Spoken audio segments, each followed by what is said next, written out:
Durante una discusión, mi marido gritó: «Ya no voy a acostarme contigo. Me das asco. Estos días ni siquiera soporto mirarte. Acéptalo». Yo solo asentí, de hecho, lo acepté de una forma que él jamás vio venir. Hay un momento en todo matrimonio que se está muriendo en el que te das cuenta de que te has vuelto invisible. Para mí, pasó un martes cualquiera, cuando me tiré 3 horas preparando desde cero la comida favorita de Joseph. Puse la mesa con velas de verdad y servilletas de tela, me quité la ropa de trabajo, me puse un vestido, y esperé.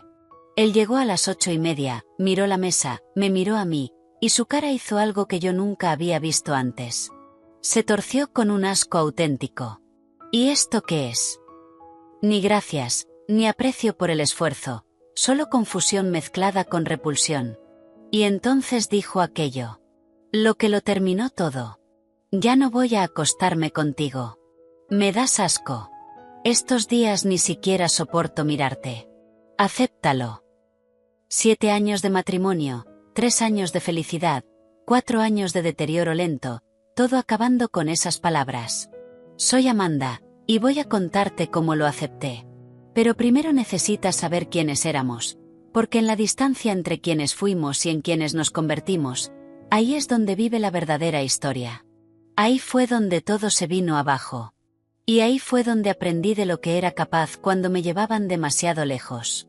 Tengo 34 años, soy diseñadora gráfica y trabajo desde nuestro estrecho piso de 2 habitaciones en la ciudad.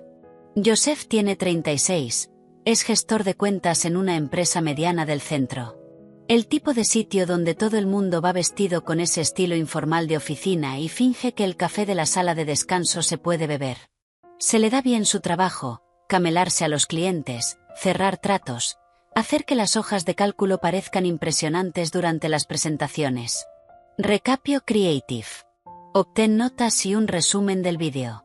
Ahorra horas y saca los puntos clave de vídeos de 1 hora en menos de 1 minuto.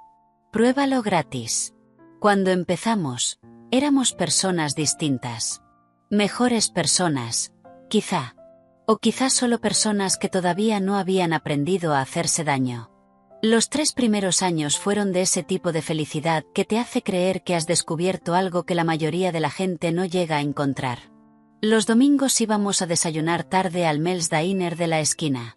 Un sitio diminuto, con reservados de vinilo agrietado y una camarera llamada Donna que se sabía nuestro pedido de memoria. Nos quedábamos allí durante horas, compartiendo una torre de tortitas. Él se comía las 2 de arriba, yo las 2 de abajo, discutiendo pistas de crucigramas mientras el café se nos enfriaba. 7 letras, empieza por B, significa abundancia, decía yo, con el bolígrafo suspendido sobre las casillas. Generoso, respondía él sin levantar la vista del móvil. Esos son 8 letras, genio. Entonces la pista está mal. O tú cuentas mal. Éramos insoportables. La clase de pareja que seguramente los demás detestaban. Pero éramos felices de una forma que parecía effortless, como si hubiéramos tropezado con algo que la mayoría se pasa la vida entera buscando. Hacíamos viajes improvisados por carretera sin destino. Simplemente preparábamos una bolsa el viernes por la tarde y conducíamos hasta que nos apetecía parar. Listas de reproducción horrorosas sonando a todo volumen en los altavoces de su viejo sedán. Canciones que fingíamos odiar, pero que en secreto nos encantaban. Él cantaba fatal baladas rock de los 80. Yo hacía interpretaciones dramáticas de canciones pop mientras él se reía tanto que tenía que apartarse a un lado de la carretera. Teníamos bromas internas que no tenían sentido para nadie más. Me dejaba posits en el escritorio, dibujos de monigotes de nosotros luchando contra dragones, montando dinosaurios o haciendo cualquier otra tontería igual de ridícula, solo porque sabía que eso me haría sonreír en mitad de un proyecto frustrante, cuando un cliente se ponía imposible con las combinaciones de color o con las tipografías. Había un ritmo entre nosotros, un lenguaje no dicho. Yo sabía cuándo necesitaba espacio y cuándo necesitaba hablar. Él sabía cuando yo estaba estresada antes de que dijera una sola palabra. Pedía comida para llevar de mi tailandés favorito y ponía una película que ya habíamos visto 100 veces, porque entendía que a veces el consuelo importa más que la novedad. No éramos perfectos. Nadie lo es. Discutíamos por tonterías, de quién era el turno de fregar, si podíamos permitirnos el piso mejor, por qué nunca se acordaba de comprar leche aunque yo se lo hubiera escrito 3 veces. Pero las discusiones parecían manejables, como ese tipo de fricción que ocurre cuando 2 personas están aprendiendo a compartir espacio, vida, y todo lo que hay entre medias. Recuerdo nuestro 3er aniversario. Había encontrado un restaurante italiano escondido en una calle lateral. De esos sitios con manteles de cuadros y botellas de vino cubiertas por años de cera de vela. Estábamos sentados en una mesa diminuta al fondo, tan cerca que nuestras rodillas se rozaban por debajo. El camarero hizo una broma diciendo que la carbonara estaba tan buena que debería ser ilegal, y Joseph se rió. Una risa de verdad, sincera, de las que le arrugaban las comisuras de los ojos. Yo lo miré al otro lado de la mesa y pensé, ya lo he entendido. He descifrado el secreto de cómo hacer que un matrimonio funcione. Ese pensamiento me persigue ahora. La arrogancia que había en él, la certeza ingenua de creer que el amor era suficiente, que las buenas intenciones podían llevarnos a través de cualquier cosa. Porque en algún punto entre el 3er año y el 4, las cosas empezaron a cambiar. Al principio fueron cambios pequeños, de esos con los que puedes convencerte de que son ajustes normales.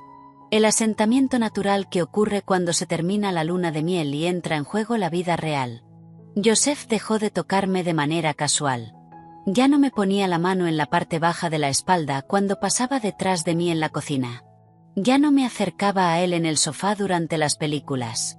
Ya no había toques distraídos, dedos rozándome el brazo en mitad de una conversación, la mano buscando la mía mientras caminábamos por la calle. La distancia física parecía pequeña al principio. Insignificante. Me dije a mí misma que simplemente nos estábamos acomodando, que no todos los momentos tenían que estar llenos de afecto. Eso es lo que tienen las relaciones largas, ¿no? Cómodas, fáciles, menos urgentes que aquellos primeros días en los que no podéis dejar de tocaros. Después dejó de preguntarme cómo me había ido el día. Yo le contaba que había conseguido un cliente nuevo o que estaba lidiando con alguien que cambiaba de opinión sobre cada elemento del diseño, y él asentía con los ojos puestos en el móvil. Ya estoy en casa. Qué bien, cariño. Pero no me estaba escuchando. Se notaba en cómo seguían deslizándose sus pulgares por la pantalla, en cómo su expresión no cambiaba nunca, en cómo jamás hacía una pregunta más. Él también dejó de contarme cosas del trabajo. Antes desconectábamos juntos. Él se desahogaba por clientes imposibles o la política de oficina, y yo le daba mi punto de vista o simplemente lo escuchaba. Eso se terminó. Cuando yo le preguntaba qué tal le había ido el día, decía, bien, o lo de siempre. Y la conversación moría ahí mismo. Los silencios entre nosotros se hicieron más largos, más pesados. Estábamos sentados en la misma habitación y parecía que nos separaban kilómetros. Para el 5.º año, se quedaba hasta tarde en la oficina 3, 4, a veces 5 noches a la semana, y llegaba a casa sobre las 9 en vez de a las 6. Yo preparaba la cena, le servía su plato y lo dejaba en el microondas. Cuando por fin entraba por la puerta, lo calentaba y se lo comía en la mesa de la cocina con el portátil abierto, casi sin probar lo que yo me había pasado una hora preparando. Busqué excusas. Me dije que estaba luchando por un ascenso, que aquello era temporal, que todos los matrimonios pasan por etapas en las que el trabajo tiene prioridad y solo hay que resistir. Todos los artículos que leía en Internet decían lo mismo. Las relaciones a largo plazo requieren paciencia, comprensión, y aguantar los periodos difíciles. Así que esperé. Tuve paciencia. Comprendí. Y las cosas fueron a peor.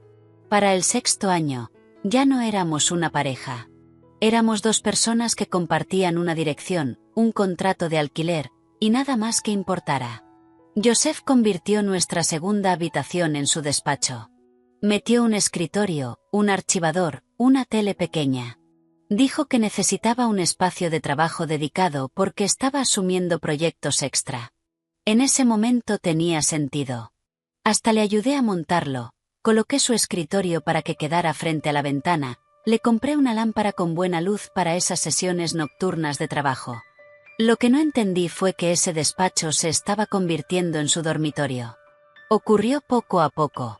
Primero, solo eran noches aisladas en las que se quedaba dormido en el escritorio y no se molestaba en pasar a nuestro dormitorio. Luego, noches en las que decía que tenía llamadas muy temprano y no quería despertarme. Después, noches en las que aseguraba que iba a terminar tarde y no quería molestarme cuando por fin se metiera en la cama. Al final, ya no hubo más excusas. Simplemente dormía allí. Todas las noches, la puerta entre nosotros se cerraba y se echaba con llave. Llevábamos 4 meses sin compartir cama cuando hice aquella lasaña. 4 meses de estar tumbada despierta en un dormitorio que se sentía demasiado grande y demasiado vacío, escuchándolo ducharse y acomodarse en su espacio separado, preguntándome en qué momento habíamos dejado de estar casados y habíamos empezado a ser 2 desconocidos que casualmente vivían juntos. Pasaba por delante de mí en el salón mientras yo trabajaba en proyectos de diseño. Lo bastante cerca como para que pudiera oler su colonia, y aún así era como si yo no existiera. Ni un hola, ni una muestra de reconocimiento, solo sus pasos y después el sonido de su puerta al cerrarse. Yo seguía trabajando, seguía aceptando clientes nuevos, seguía creando páginas web, diseñando logotipos y construyendo identidades de marca para otras personas, mientras mi propia identidad como esposa de alguien se deshacía hasta no ser nada. Y traté de arreglarlo. Dios, probé de todo. Planeé una escapada de fin de semana a la montaña. Me pasé horas investigando rutas de senderismo que él había dicho que quería probar. Encontré una cabaña con chimenea y vistas. Localicé una cervecería artesanal cerca que estaba especializada en la IPA que tanto le gustaban. Hice todas las reservas, despejé mi agenda, me ilusioné con 2 días solo para nosotros, sin distracciones, sin trabajo, sin excusas. Canceló 2 días antes. Que no podía evitar una presentación importante para un cliente. Lo entendí. Lo reprogramé para un mes después. Volvió a cancelar. Esta vez con una excusa distinta. Una sesión estratégica de fin de semana para la que su jefe lo necesitaba. Para entonces, yo ya había pagado 2 veces el depósito no reembolsable. Dejé de intentar moverlo, dejé de mencionarlo, dejé que muriera en silencio, como todo lo demás entre nosotros. Empecé a cocinarle sus platos favoritos con una energía desesperada. La receta de lasaña de su madre, el asado de su abuela, la tarta de chocolate que llevaba 3 horas y requería usar todos los cuencos que teníamos. Se lo comía sin hacer ningún comentario, a veces sin siquiera levantar la vista de lo que estuviera leyendo en el móvil. Un martes, 2 meses antes de que todo saltara por los aires, probé algo distinto. Compré lencería cara en aquella boutique del centro en la que siempre me había dado demasiada vergüenza entrar. Encaje negro que me hacía sentir vulnerable y esperanzada a partes iguales. Encendí velas. Puse nuestra antigua lista de canciones de cuando estábamos saliendo. Esperé en el dormitorio. Pasó de largo, miró hacia adentro, y su expresión no cambió. Estoy cansado, Amanda. Esta noche no. Esta noche no. Se convirtió en esta semana no, este mes no. Nunca más. Le propuse empezar una serie nueva juntos. Algo que pudiéramos ver los fines de semana, como antes, para volver a convertirlo en algo nuestro. Ah, esa ya la he empezado, dijo, deslizando el dedo por el móvil. Ya voy como por el 6º capítulo. Podemos empezarla otra vez juntos, ofrecí yo, odiando lo pequeña que sonó mi voz. No, no me apetece volver atrás. Prefería verla solo antes que compartir algo conmigo. Ese tendría que haber sido mi toque de atención. Tendría que haber sido el momento en el que me diera cuenta de que estaba luchando por algo que ya estaba muerto. Pero seguí intentándolo, seguí esperando, seguí creyendo que si simplemente lo quería lo suficiente, si me esforzaba lo suficiente, eso bastaría para que volviera a mí. Y así volvemos a aquel martes, a la lasaña, a las velas y al vestido, a las 3 horas de esfuerzo que él miró con asco. Al momento en que por fin dijo en voz alta lo que claramente llevaba meses pensando, que ya no merecía su tiempo, ni su atención, ni su decencia más básica, que le daba asco. Yo me quedé allí de pie, con el plato en la mano, y algo dentro de mí cambió. No se rompió. Romperse implica algo repentino, algo violento. Esto fue más silencioso, como una puerta al cerrarse, como aceptar por fin algo que llevaba demasiado tiempo evitando. Dejé el plato, lo miré, y asentí. Vale, dije. Lo aceptaré. Él pareció sorprendido. Creo que esperaba lágrimas. Esperaba que le suplicara una explicación, o que retirara lo dicho, o que me dijera que podía hacer diferente. En vez de eso, pasé de largo junto a él, fui a nuestro dormitorio, mi dormitorio, cerré la puerta, y empecé a planear exactamente cómo iba a aceptar aquello. No dormí esa noche. Me limité a quedarme tumbada en la oscuridad, mirando el techo, con las palabras de Joseph repitiéndose en bucle en mi cabeza. Me das asco. Estos días ni siquiera soporto mirarte. Hacia las 3 de la madrugada, lo oí moverse en su habitación. La puerta del baño se abrió y se cerró, corrió el agua, y después volvió el silencio. Estábamos a 3 metros, con una pared entre nosotros, y podrían haber sido kilómetros. Me levanté sobre las 6, preparé café, me senté en la mesa de la cocina con el portátil, fingiendo trabajar en un proyecto de un cliente.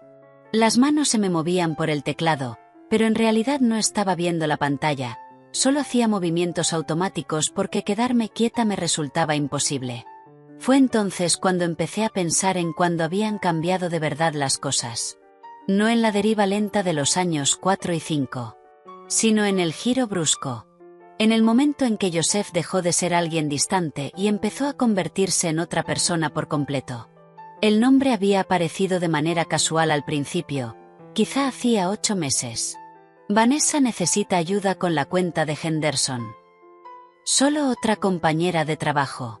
Otro nombre dentro de la lista de gente con la que trabajaba y a la que yo no conocía ni prestaba apenas atención. Pero después estaba en todas partes. Vanessa y yo vamos a cenar para hablar de estrategia. Vanessa cree que deberíamos reestructurar el enfoque con el cliente. Vanessa me recomendó un restaurante buenísimo en el centro del que yo no había oído hablar. Vanessa. Su nombre empezó a sustituir al mío en el relato de su día a día. Cuando llegaba a casa, cuando todavía de vez en cuando me hablaba, sus historias estaban llenas de ella. Lo que había dicho en una reunión, cómo había manejado a un cliente difícil, sus ideas para la presentación trimestral. Al principio, me dije que era normal. Las amistades del trabajo existen. La gente tiene compañeros con los que encaja a nivel profesional. Después empezó a atender llamadas con ella en el salón, en lugar de hacerlo desde su despacho. Con el altavoz puesto, yo estaba trabajando con el portátil y oía su voz, joven, brillante, con una risa de esas que parecen brotar solas. La clase de risa que hace que a los demás también les entren ganas de reír. Tenía 28 años. Lo sé porque Joseph lo mencionó una vez, explicando por qué tenía perspectivas tan frescas sobre sus cuentas. Tiene 28 años. Ve las cosas de otra manera que la vieja guardia de la oficina. Yo tenía 34, 6 años más, y por lo visto en su cabeza formaba parte de esa vieja guardia. Una tarde la busqué en redes sociales y la encontré enseguida. Vanessa Hart, coordinadora de cuentas en la empresa de Joseph. Pelo rubio con ondas desenfadadas, dientes perfectos en todas las fotos, imágenes en bares en azoteas, en clases de spinning, en brunches con amigas que parecían sacadas de una revista de estilo de vida. Era preciosa, de esa forma effortless que tienen algunas mujeres. De las que se ponen unos vaqueros y una camiseta y aún así parecen arregladas. Aún así parecen encajar en el mundo, mientras que yo sentía que apenas lo ocupaba. Al principio no estaba celosa. ¿Y no es eso patético? No estaba celosa de que mi marido pasara todo su tiempo con una mujer más joven y guapa. Estaba aliviada. Aliviada de que alguien volviera a hacerlo sonreír. Agradecida de que otra mujer estuviera haciendo el trabajo emocional que yo ya no parecía capaz de hacer bien. Me había vuelto tan pequeña dentro de mi propio matrimonio que estaba agradecida de que otra persona pudiera hacer feliz a mi marido. Esa tendría que haber sido la primera pista de que algo iba muy mal. No en él. En mí. En lo mucho que me había vaciado a mí misma intentando aferrarme a algo que ya se me estaba escurriendo entre los dedos. Los cambios en Joseph empezaron más o menos al mismo tiempo que el nombre de Vanessa se volvió una presencia constante. 6 meses antes de aquel martes por la noche en la cocina, empezó a convertirse en alguien a quien yo no reconocía. Apareció ropa nueva en su armario. Camisas de diseñador abotonadas, en colores que nunca había usado. Burdeos oscuro, verde bosque, blanco impecable que seguramente había que llevar a la tintorería.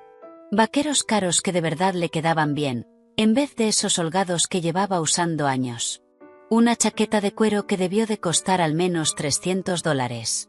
Cuando le pregunté, dijo que le habían dado un bonus y que quería renovar su vestuario. Hay que vestirse para el trabajo que quieres, no para el trabajo que tienes, dijo, como si estuviera citando un póster motivacional. Se compró una colonia nueva. No el aftershave barato que había usado desde que lo conocía, sino algo caro de un mostrador de grandes almacenes. Olía a cedro y a algo más que no supe identificar. Sofisticado. Nada que ver con el Joseph con el que me había casado. Empezó a cortarse el pelo cada 2 semanas, en vez de dejar que le creciera durante meses, como hacía antes. Empezó a pasar 20 minutos en el baño antes de ir al trabajo, en vez de su rutina habitual de 5 minutos. Lo oía ahí dentro, con el agua corriendo, cajones que se abrían y se cerraban. Cuando por fin salía, llevaba el pelo perfectamente peinado, la cara bien afeitada, la camisa metida por dentro en su sitio exacto. Se estaba preparando para algo, o para alguien. Solo que no para mí. Lo del gimnasio fue lo que de verdad lo confirmó. Joseph siempre había sido delgado por naturaleza. Nunca le había importado demasiado el ejercicio. Unos años antes, yo le había propuesto apuntarnos juntos a un gimnasio, pensando que podía ser algo que hiciéramos como pareja. Él dijo que era tirar el dinero, que ya hacía suficiente ejercicio caminando por la ciudad. De repente, tenía una membresía en uno de esos sitios caros del centro. Empezó a ir antes del trabajo, a volver con batidos de proteínas en la nevera y táperes de comida preparada que yo jamás le había visto usar antes. Su cuerpo cambió. No de forma drástica, pero sí lo suficiente como para que me diera cuenta. Los hombros se le veían más anchos, el estómago más plano. Empezó a llevar las camisas de otra manera, como si estuviera orgulloso de su aspecto en vez de simplemente taparse. Se estaba vistiendo para alguien, arreglándose para alguien, convirtiéndose en alguien nuevo. No era para mí. Yo lo veía salir del piso cada mañana con pinta de hombre que va a una cita. Colonia echada, pelo perfecto, ropa que le quedaba como si se la hubieran ajustado a medida. Y yo me quedaba allí, en pantalón de chándal y camiseta vieja, preguntándome en qué momento me había vuelto invisible. ¿Cuándo había dejado de ser alguien por quien merecía la pena arreglarse? Su horario se volvió completamente impredecible por la misma época. Siempre había trabajado hasta tarde a veces, pero esto era distinto. Ya no llegaba a casa a las 9. Eran las 11, medianoche, a veces la 1 de la mañana. Yo estaba en la cama fingiendo dormir, esperando oír la llave en la cerradura, escuchándolo entrar en silencio, como si no quisiera despertarme, y después ir directamente al baño. Siempre la ducha. Siempre lavándose el día de encima, o lavándose la evidencia de algo a lo que yo no quería poner nombre. Un jueves por la noche no llegó hasta casi la 1:30. Yo llevaba horas tumbada, mirando el techo, con la mente inventando escenarios en los que no quería creer, pero que no podía dejar de imaginar. Cuando por fin lo oí en el pasillo, me levanté y fui a encontrarme con él en la cocina. Pareció sobresaltado al verme allí de pie. ¿Dónde has estado?, le pregunté, manteniendo la voz tranquila. Ni siquiera pareció culpable. Eso fue lo que más me impactó. Ni vergüenza, ni incomodidad, solo una leve molestia porque yo estuviera preguntando. Una urgencia de trabajo. Tenía que terminar la presentación para la reunión de la mañana. ¿Hasta la 1:30? Es una cuenta importante. Ya sabes cómo va. Pasó junto a mí para coger agua de la nevera. Entonces lo olí. Perfume. No el mío. Ninguno que yo tuviera. Algo floral y caro. Hueles a perfume, dije. Dio un trago largo al agua. Seguramente se me habrá pegado de alguien de la oficina.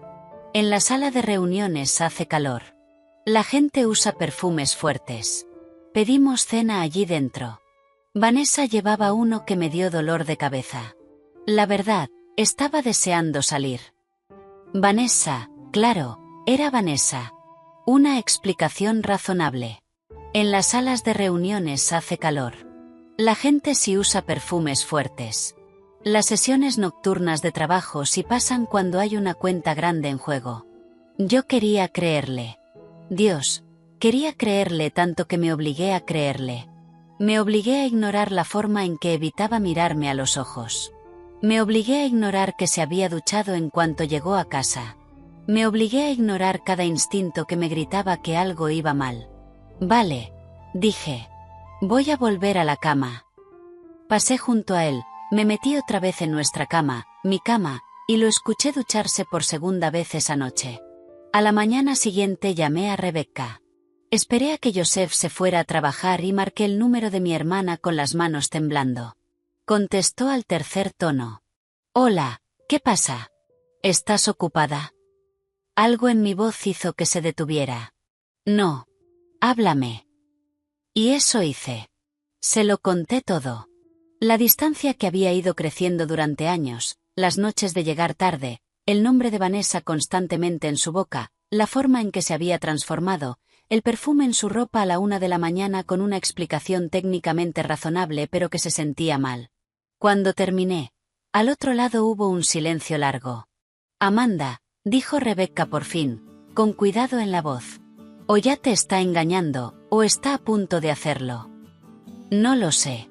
Podría haber. Me cortó. Deja de ponerle excusas. Deja de buscar explicaciones razonables para comportamientos que no lo son. No te estás precipitando. Por fin estás llegando a la conclusión a la que las pruebas llevan apuntando durante meses. Yo estaba sentada en el sofá, con el teléfono pegado al oído, sintiendo como algo se abría en mi pecho. ¿Qué se supone que tengo que hacer? Mi voz salió pequeña, rota. ¿Qué quieres hacer? No supe qué contestar. Una parte de mí todavía quería salvar el matrimonio.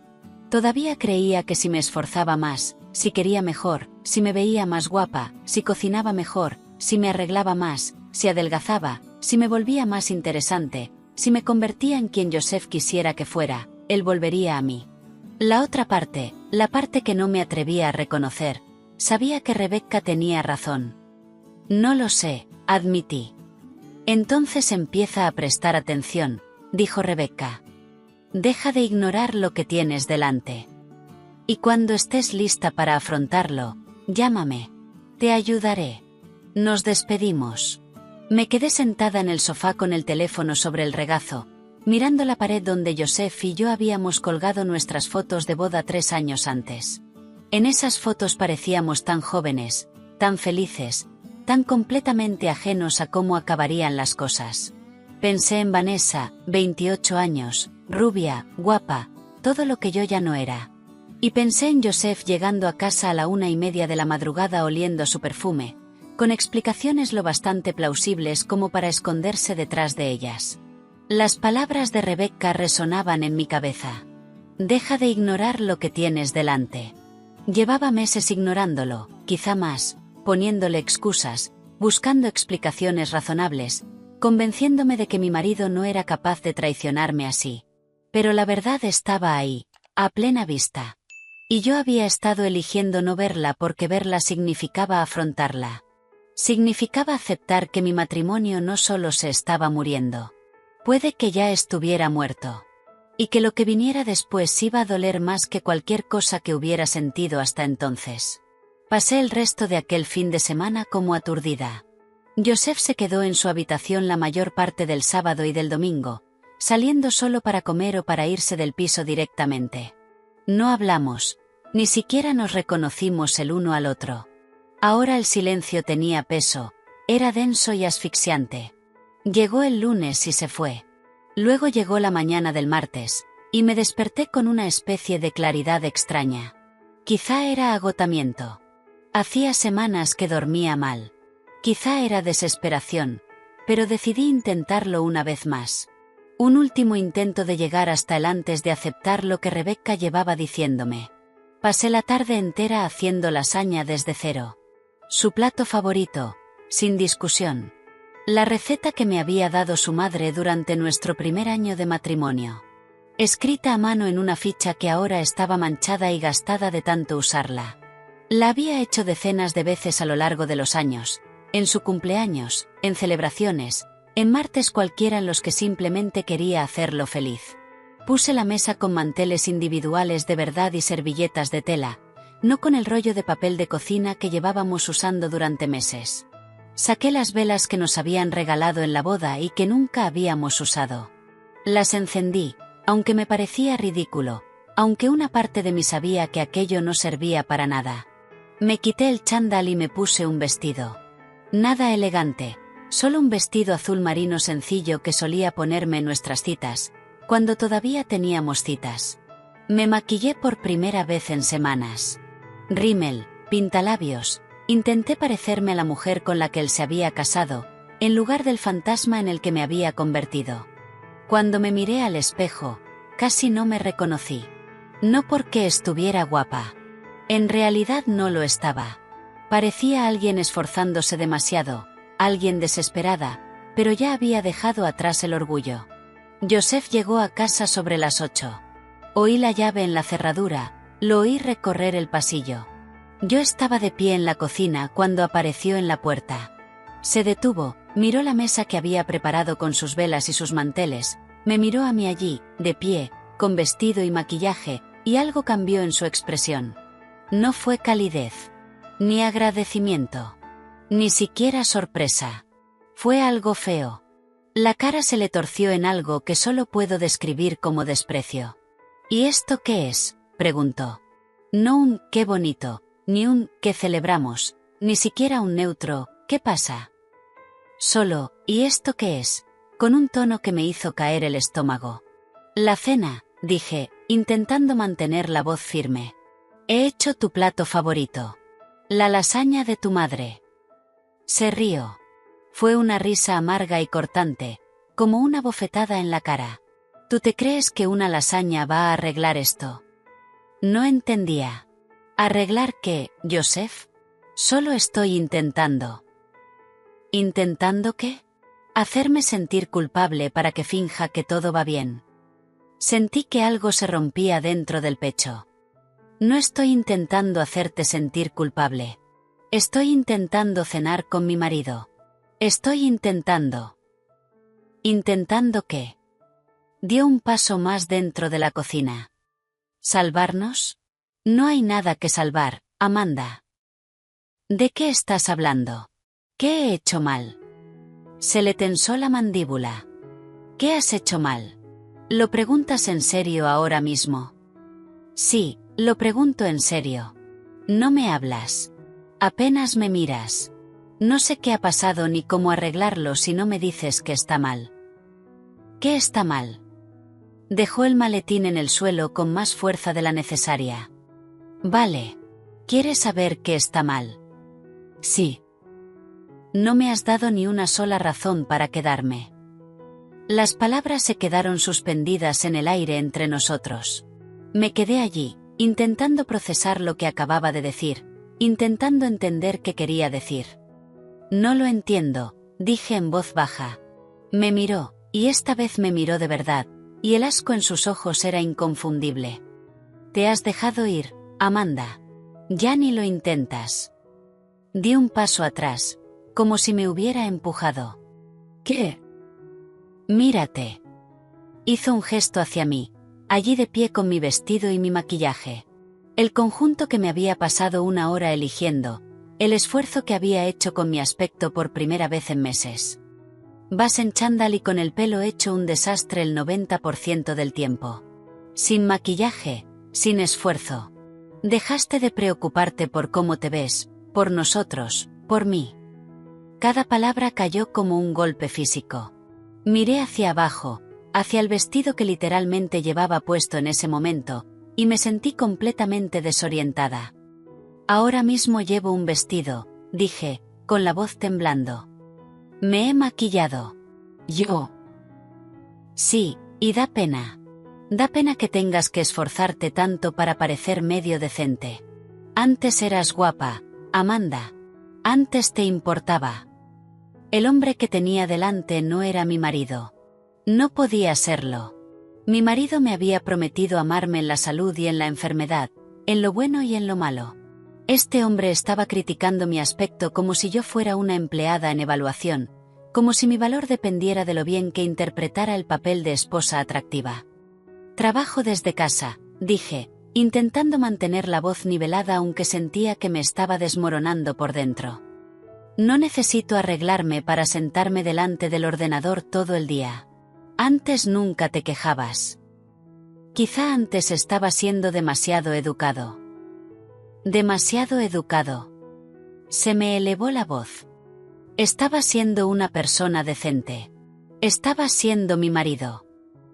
Pues quizá estoy cansado de ser educado. Quizá estoy cansado de fingir que no me doy cuenta de que te has rendido por completo. ¿Rendido? Acabo de pasarme 3 horas haciendo tu plato favorito desde cero. He puesto la mesa. Me he arreglado. Lo estoy intentando. Siempre lo estás intentando, me cortó. Ese es el problema. Te esfuerzas muchísimo por arreglar algo que lleva roto años, en lugar de aceptar de una vez que se ha acabado. Se ha acabado.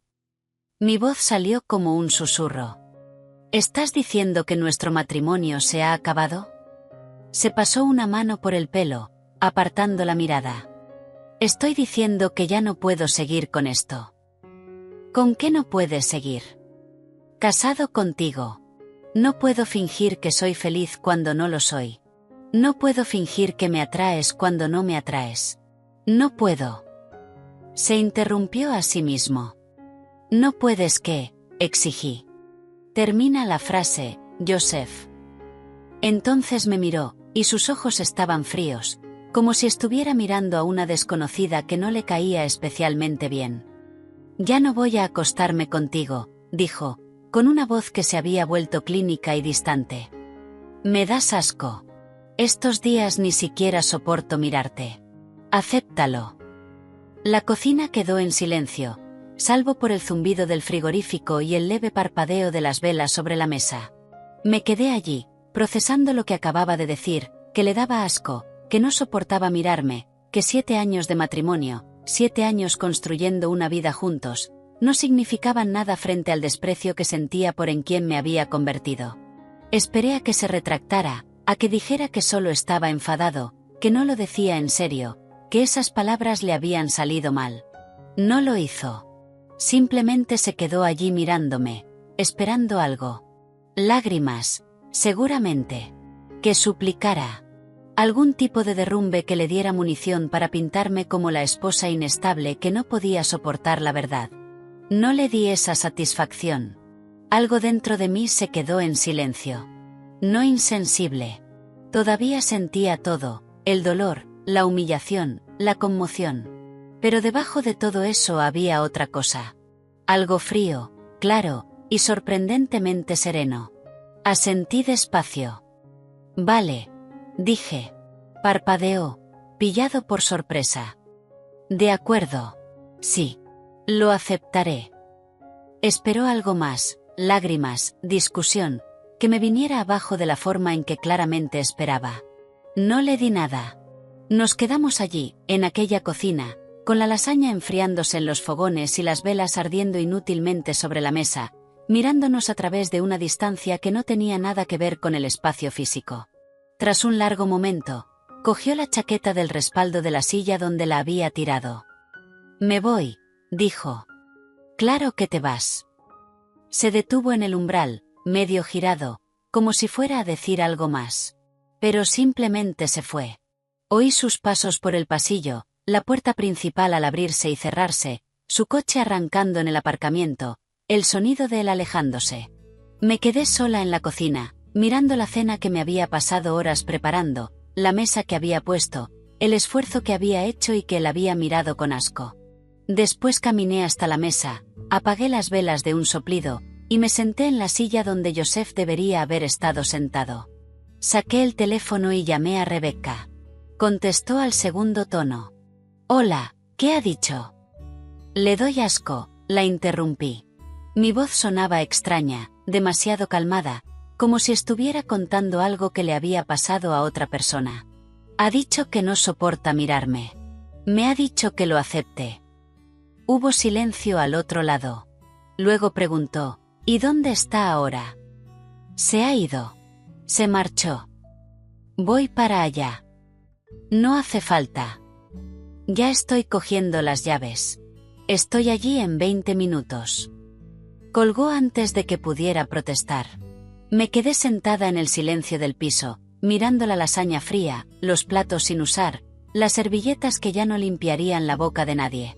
Y tomé una decisión. Si Joseph quería que lo aceptara, lo iba a aceptar. Iba a protegerme, a documentarlo todo.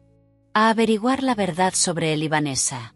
Y me iba a asegurar de que se arrepintiera de cada una de las palabras que acababa de decirme. Rebecca apareció 18 minutos después con 2 cafés grandes y una expresión de determinación sombría. Cuéntamelo todo, dijo, dejando el café delante de mí. Y eso hice. Cada palabra que había dicho, cada gramo de crueldad. La forma en que me había mirado como si yo fuera algo que se hubiera encontrado pegado a la suela del zapato. Cuando terminé, Rebecca no me dijo que todo iba a salir bien. No dijo que no lo decía en serio ni que todos los matrimonios pasan por malas rachas. En lugar de eso, preguntó, ¿qué vas a hacer? Le di un sorbo al café.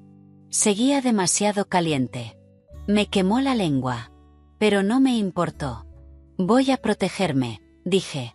Y voy a asegurarme de que se arrepienta de cada palabra que me ha dicho. Rebecca metió la mano en el bolso y sacó una tarjeta. Patricia Stone, dijo, deslizándola sobre la mesa. Fue mi abogada en el divorcio. Es cara, pero es implacable y gana. Cogí la tarjeta y miré el nombre grabado en relieve y el número de teléfono. Llámala mañana, dijo Rebecca. Cuéntaselo todo y, hagas lo que hagas, no dejes que Joseph sepa que estás planeando nada. Todavía no. Asentí y me guardé la tarjeta en el bolsillo. Nos quedamos allí, en mi cocina, bebiendo un café demasiado caliente, sin decir gran cosa, simplemente existiendo en medio de las ruinas en las que se había convertido mi matrimonio. Y empecé a planear exactamente cómo iba a aceptarlo. Rebecca se quedó hasta casi medianoche. Nos sentamos en la mesa de la cocina bebiendo un café que hacía rato que se había quedado frío, planeando mis siguientes movimientos como si estuviéramos trazando una operación militar en vez del final de mi matrimonio. Lo primero mañana, llama a Patricia, dijo por tercera vez. No esperes. No empieces a dudar de ti misma. Solo llámala. Lo haré. Y no le digas nada a Joseph. Ni que estás hablando con una abogada. Ni que estás planeando nada. Actúa con normalidad. Casi me reí al oír eso. ¿Normalidad? Como si supiera lo que significa eso ya. Después de que Rebecca se fuera, me quedé sola en el piso escuchando el silencio. Joseph todavía no había vuelto. Ya había pasado la medianoche de un miércoles. Ninguna urgencia de trabajo dura hasta medianoche un miércoles. Me levanté y caminé hasta el archivador de la esquina del salón. Allí guardábamos todos nuestros documentos importantes. Certificados de nacimiento, tarjetas de la Seguridad Social, papeles del seguro, y nuestro acuerdo prenupcial.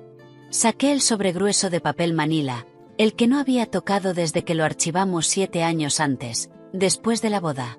Los padres de Joseph habían insistido en ello. Su madre, en concreto, diciendo que era solo una protección estándar para ambas partes, que ahora todo el mundo lo hacía, que no significaba que no confiáramos el uno en el otro. Yo lo había firmado sin leerlo con atención. Estábamos enamorados.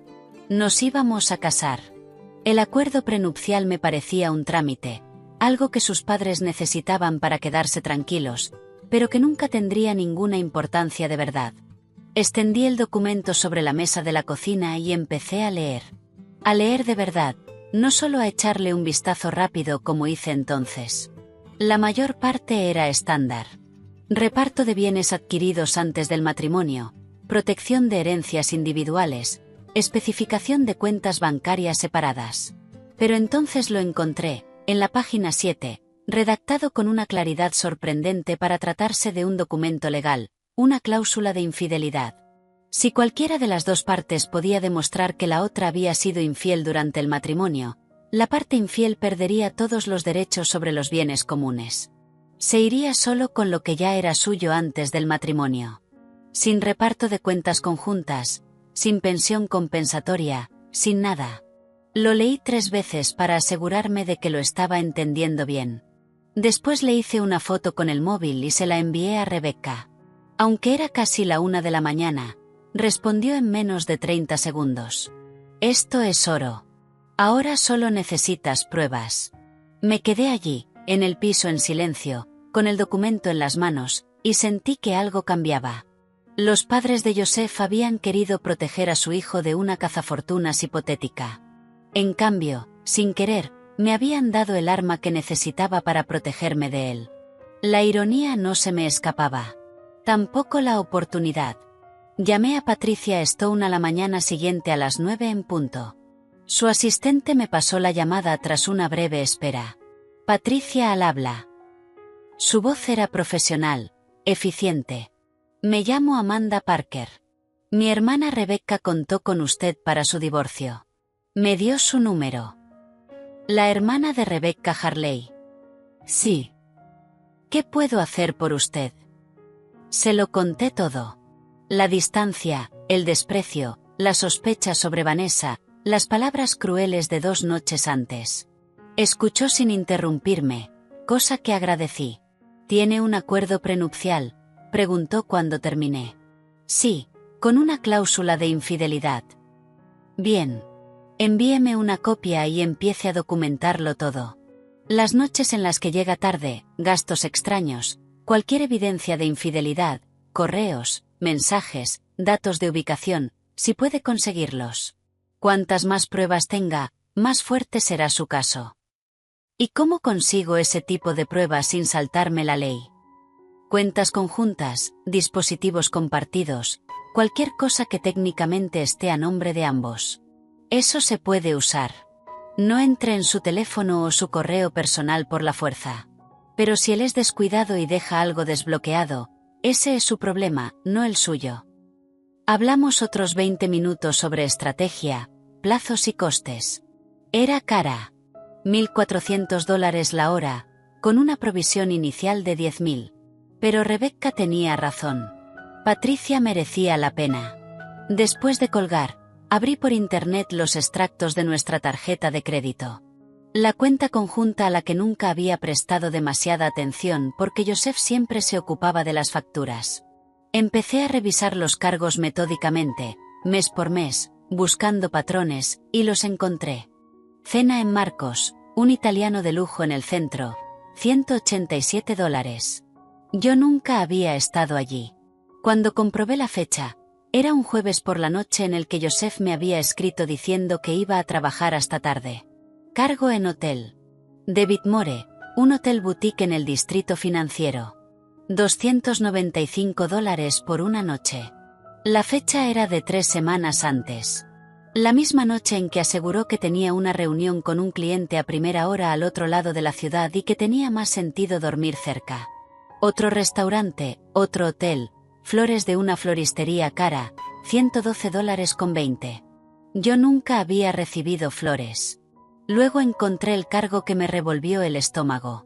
Tiffany's, $847, fechado 2 semanas antes. Yo nunca había recibido nada de Tiffany's. Hice capturas de pantalla de todo, las organicé por fecha en una carpeta del portátil, y la llamé Documentos Fiscales 2023, porque a Joseph jamás se le ocurriría abrir algo tan aburrido.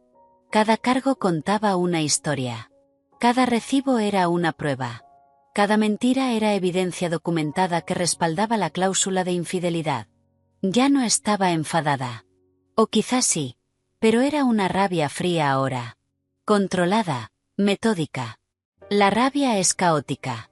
Las pruebas son limpias. Fue entonces cuando me fijé en la tableta, nuestra tableta compartida, la que Joseph usaba para el correo del trabajo.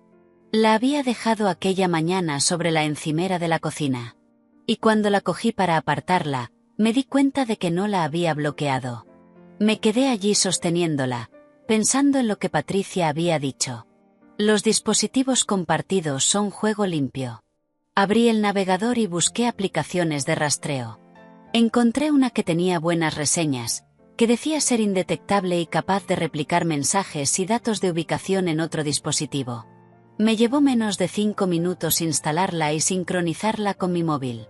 Me sentí culpable al hacerlo, como si estuviera invadiendo su intimidad, cruzando una línea de la que ya no podría volver, pero entonces pensé en los hoteles, en las joyas, en la risa de Vanessa sonando por el altavoz mientras yo estaba invisible en la habitación de al lado.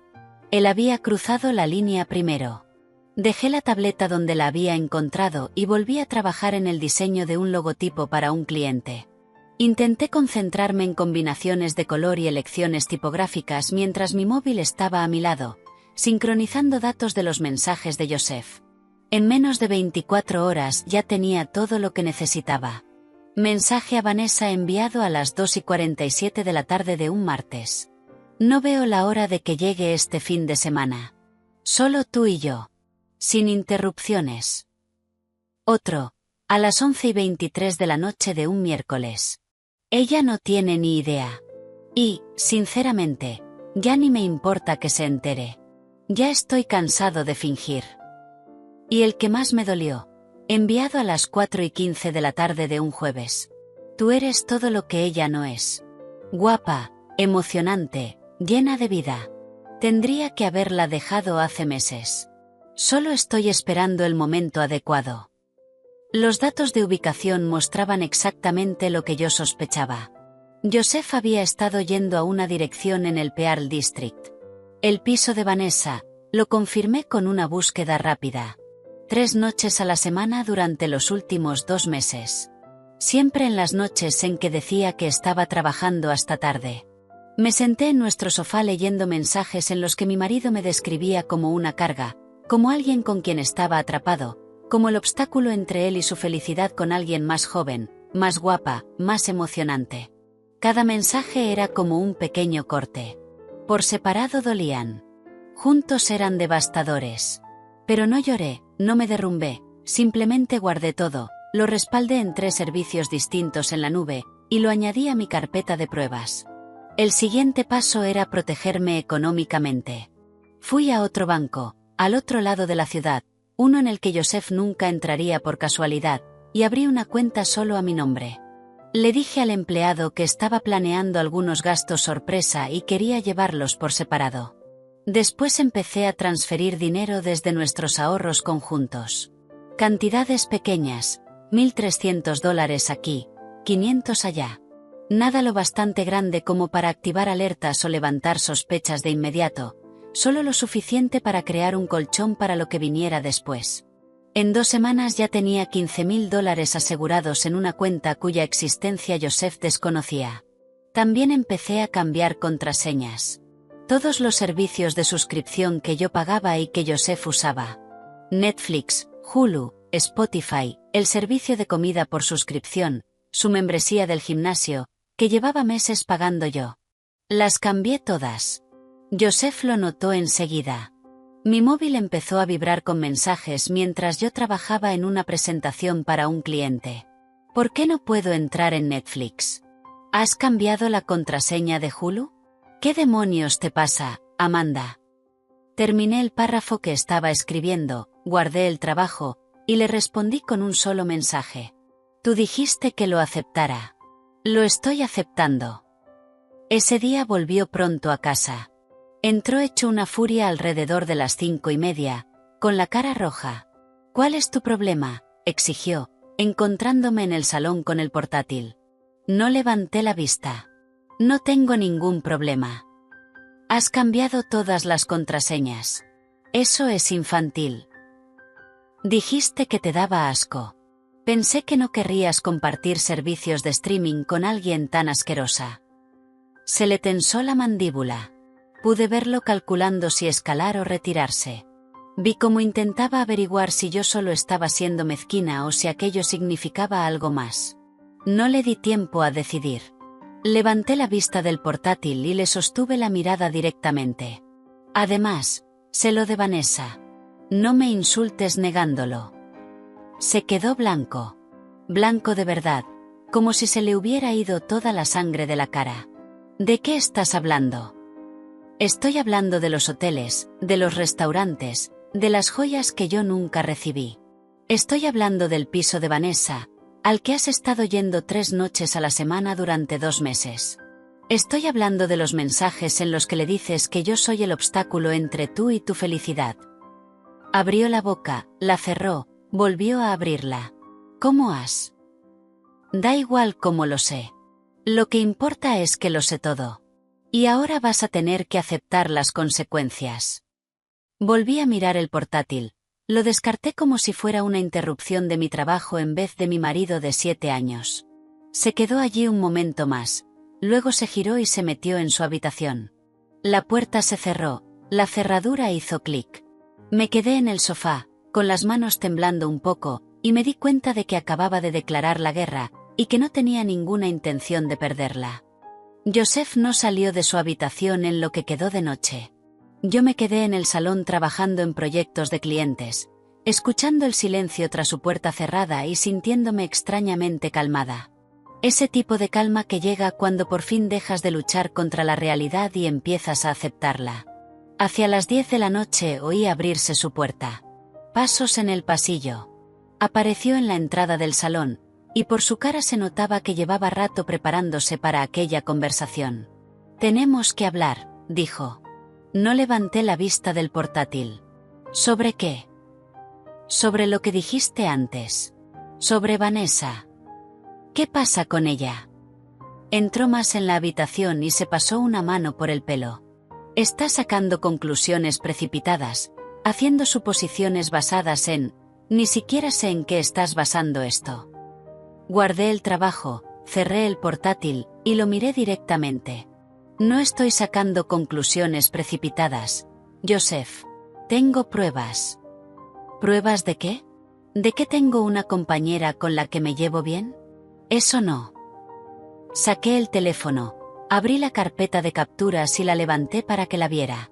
Su mensaje a Vanessa. No veo la hora de que llegue este fin de semana. Solo tú y yo. Sin interrupciones. Su expresión cambió. La rabia defensiva se desmoronó y dejó paso a otra cosa. Susto, miedo, quizá el principio de comprender que lo habían pillado. ¿De dónde has sacado eso? Pasé a la siguiente captura. Ella no tiene ni idea. Y, sinceramente, ya ni me importa que se entere. Amanda, puedo explicarlo. Otra captura. Tú eres todo lo que ella no es. Guapa, emocionante, llena de vida. Tendría que haberla dejado hace meses. Se quedó pálido. Alargó la mano hacia el móvil como si pudiera hacer desaparecer la prueba solo con tocarla. Yo lo retiré. No importa cómo los conseguí, dije, con la voz firme. Lo que importa es que lo sé todo. Los hoteles, los restaurantes, los $800 que te gastaste en Tiffany's en unas joyas que yo nunca recibí. Los 2 meses de mentiras. Abrió la boca, la cerró, la volvió a abrir como un pez ahogándose en el aire. No entiendes el contexto. ¿El contexto? Casi me reí. ¿Qué contexto hace que esos mensajes estén bien, Joseph?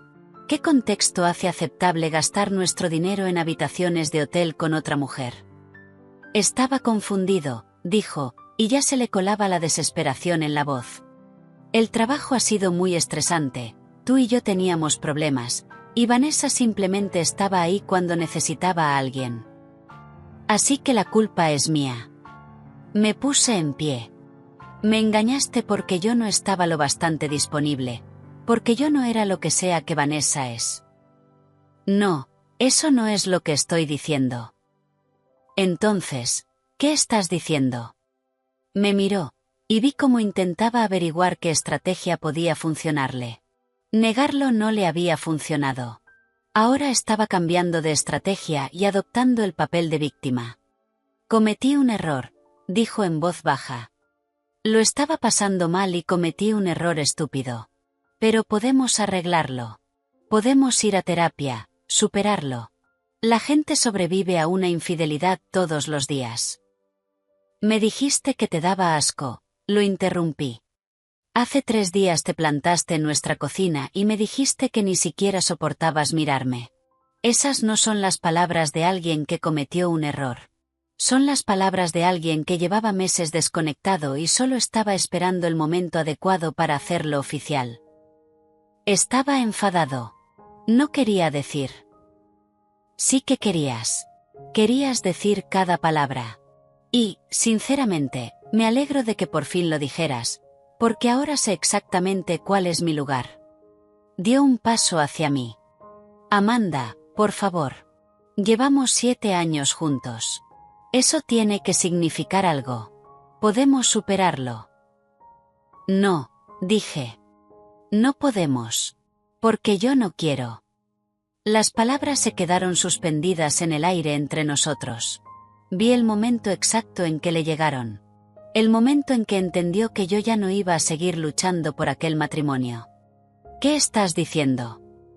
Estoy diciendo que se ha acabado. Tú querías salir de esto, tuvieras o no el valor de admitirlo. Así que voy a darte lo que quieres. Yo nunca dije que quisiera irme. No hacía falta. Lo dijiste con cada noche de llegar tarde, con cada mentira, con cada mensaje a Vanessa en el que describías cuánto mejor es ella que yo. Lo dijiste cuando me dijiste que te daba asco. Se quedó callado un momento. ¿Y qué? ¿Vas a tirar 7 años por la borda así como así?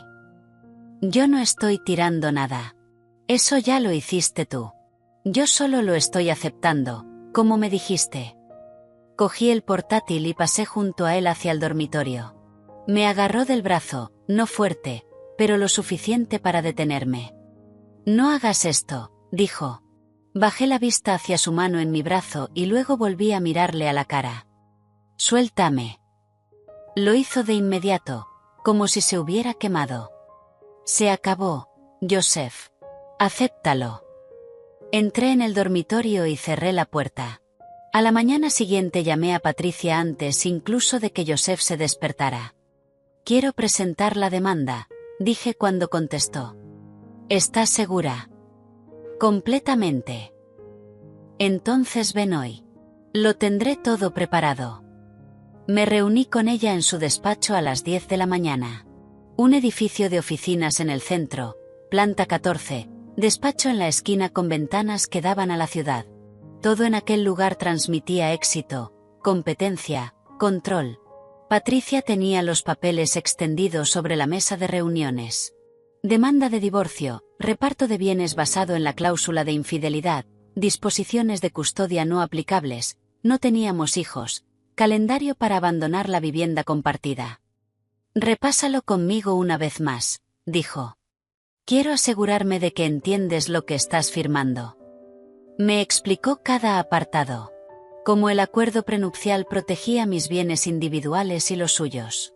Cómo la cláusula de infidelidad implicaba que él perdía cualquier derecho sobre todo lo que habíamos adquirido conjuntamente durante el matrimonio. Cómo yo me quedaba con el piso porque el contrato de alquiler estaba a mi nombre. Cómo él se quedaba con su coche, sus objetos personales, sus cuentas bancarias individuales. Te vas limpia de esto, dijo Patricia. Sin pensión compensatoria ni a pagar ni a cobrar. Sin reparto de bienes comunes. Él se queda con lo suyo. Tú con lo tuyo. Me quedé sentada allí con el bolígrafo en la mano, pensando en 7 años de matrimonio.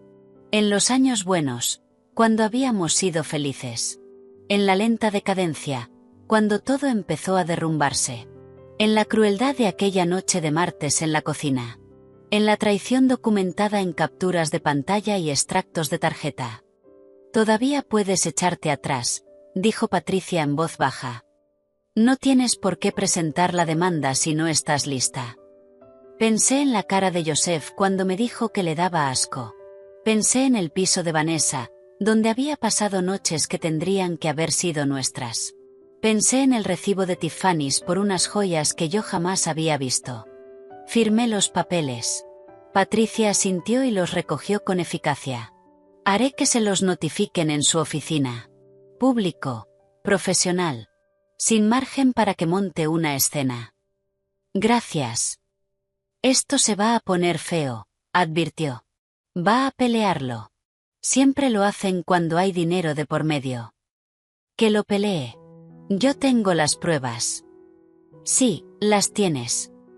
Salí de su despacho sintiéndome más ligera de lo que me había sentido en meses, como si llevara una carga pesada y por fin la hubiera soltado. 2 horas después estaba en una cafetería reunida con un cliente por el rediseño de una web cuando mi móvil vibró con un mensaje de Patricia. Hecho. Ya has sido notificado. 30 segundos después empezó a sonar el teléfono. El nombre de Joseph en la pantalla. Silencié la llamada y volví a centrarme en mi cliente. Así que estamos pensando en una estética limpia, moderna, estaba diciendo. Nada demasiado recargado. Mi teléfono volvió a vibrar. Otra llamada.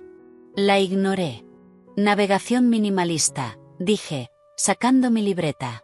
3 secciones principales en la página de inicio. ¿Cuáles son vuestras prioridades? Cuando terminó la reunión 1 hora después, Joseph había llamado 17 veces.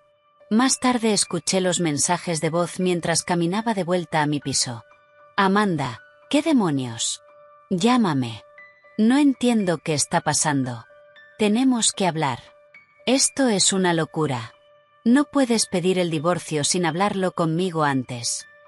Su voz fue pasando de la confusión a la rabia y después a algo cercano a la desesperación en el último mensaje. Por favor, llámame. Podemos arreglarlo. Sé que podemos. Los borré todos sin responder. En su lugar le mandé un solo mensaje. Dijiste que no soportabas mirarme. Ahora ya no tienes que hacerlo. Después apagué el móvil y me fui a casa. Acababa de entrar por la puerta cuando alguien empezó a aporrearla desde fuera. Fuerte, agresivo, imposible de ignorar. Amanda, abre la puerta. Ya había cambiado las cerraduras esa misma tarde. Había llamado a un cerrajero justo después de salir de mi reunión con Patricia. El contrato estaba a mi nombre. Tenía todo el derecho. Abrí la puerta, pero me quedé de pie en el marco bloqueándole la entrada. ¿Qué quieres, Joseph? Parecía sinceramente impactado, como si no pudiera creerse que de verdad hubiera llegado hasta el final. ¿Qué quiero? Has pedido el divorcio sin siquiera hablar conmigo. Casi me eché a reír. ¿Cómo tú empezaste una aventura sin hablar conmigo? Eso es distinto. ¿Cómo? ¿Cómo es distinto? Intentó pasar junto a mí para entrar en el piso. No me moví, y él no estaba dispuesto a abrirse paso por la fuerza. Este también es mi piso, dijo. En realidad no lo es. Mira el contrato. Solo aparece mi nombre desde que nos mudamos. Puedes recoger tus cosas con un aviso por escrito de 24 horas. Se le puso la cara roja. No puedes hacer esto. Ya lo he hecho. Saqué el móvil y volví a abrir las capturas. Le enseñé los mensajes con Vanessa, los recibos de hotel, los cargos de la tarjeta por cenas y regalos que yo nunca había recibido. Tus padres incluyeron una cláusula de infidelidad en nuestro acuerdo prenupcial, dije con calma. Si una de las partes puede demostrar que la otra fue infiel, quien engaña se va solo con sus bienes individuales. Sin propiedad conjunta, sin pensión, sin nada. Vi cómo procesaba la información. Vi el momento exacto en que entendió lo que estaba a punto de perder. Tú te vas con lo tuyo, continué. Yo me voy con lo mío. Firma los papeles o alarga esto en los tribunales. Tú eliges. Empezó a llorar. Lágrimas de verdad corriéndole por la cara. De ese tipo de llanto que parece diseñado para manipular. Te quiero, dijo, con la voz quebrada. Sé que la he fastidiado, pero te quiero y podemos arreglarlo. Lo miré y no sentí nada. Ni rabia, ni tristeza, solo una certeza fría y nítida de que aquello se había terminado. No, dije. No me quieres. Lo que quieres es no perder la mitad de tus bienes. Pero ya es demasiado tarde para eso. Di un paso atrás y cerré la puerta con llave. Me quedé allí escuchándolo golpear durante 5 minutos más, hasta que por fin se fue. Y fue entonces cuando supe que había ganado. A la mañana siguiente me desperté con 3 correos de una dirección que no reconocía. Los asuntos eran suficientemente claros. Relativo al procedimiento de divorcio Parker contra Parker. Joseph había contratado a un abogado. Reenvié los correos a Patricia sin leer más allá del primer párrafo y fui a prepararme un café. Me temblaban un poco las manos, pero no de miedo, sino de adrenalina, de entender que ahora sí estaba ocurriendo de verdad. Patricia me llamó 20 minutos después. Su abogado es Richard Brennan, dijo. Ya me he enfrentado a él antes. Es competente, pero predecible. Y ahora mismo está intentando agarrarse a un clavo ardiendo. ¿Qué está diciendo? Que obtuviste las pruebas de forma ilegal. Que el acuerdo prenupcial debería invalidarse. Que fuiste tú quien abandonó emocionalmente el matrimonio antes de que Joseph se involucrara con Vanessa. Tácticas estándar de distracción cuando las pruebas están en su contra. ¿De verdad puede argumentar esas cosas? Puede argumentar lo que quiera. No significa que un juez vaya a escucharle. Todo lo que reuniste salió de cuentas conjuntas y dispositivos compartidos. Completamente legal. El acuerdo prenupcial se firmó con asesoramiento jurídico independiente para ambas partes, sin coacción y con tiempo suficiente para revisarlo.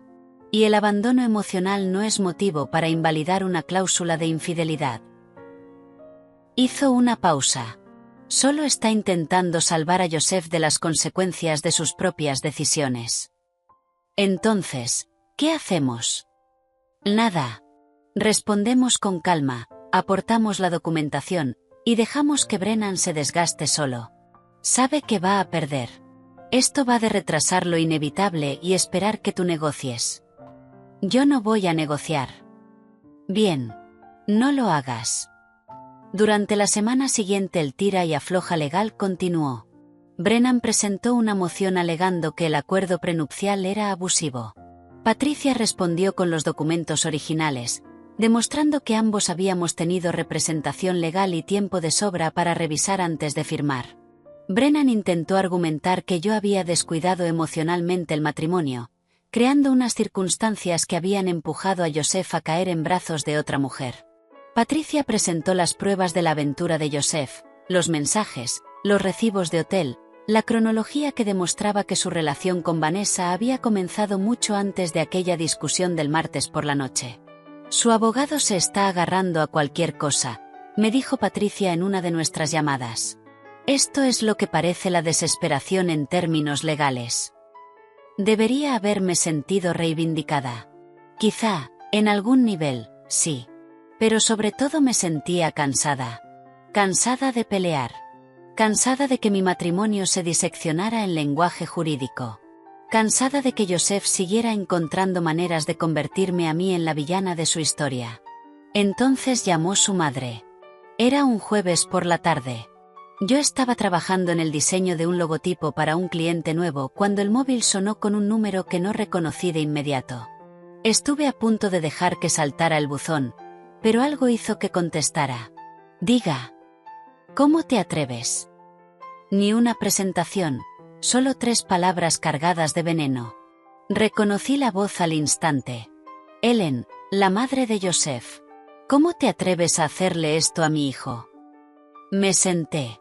El lápiz digital quedó inclinado sobre la mesa mientras me echaba hacia atrás en la silla. Hola, Ellen. No me vengas con hola, Ellen. ¿Tienes la menor idea de lo que has hecho? Está destrozado. Absolutamente destrozado. Me mantuve calmada, cosa más difícil de lo que parece. Tu hijo me engañó durante meses. Cometió un error. Un error. El matrimonio va de perdonar, Amanda. Va de superar los momentos difíciles, no de salir corriendo en cuanto las cosas se complican. Oía a Joseph de fondo, su voz apremiante pero apagada. Mamá, cuelga. Esto no ayuda. Mamá. Ellen habló por encima de él. Siempre has sido fría. Cuando Joseph te trajo a casa por primera vez, Ya le dije que había algo raro en ti, algo egoísta.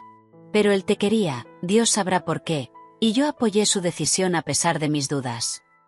¿Esta llamada tiene algún propósito?, pregunté.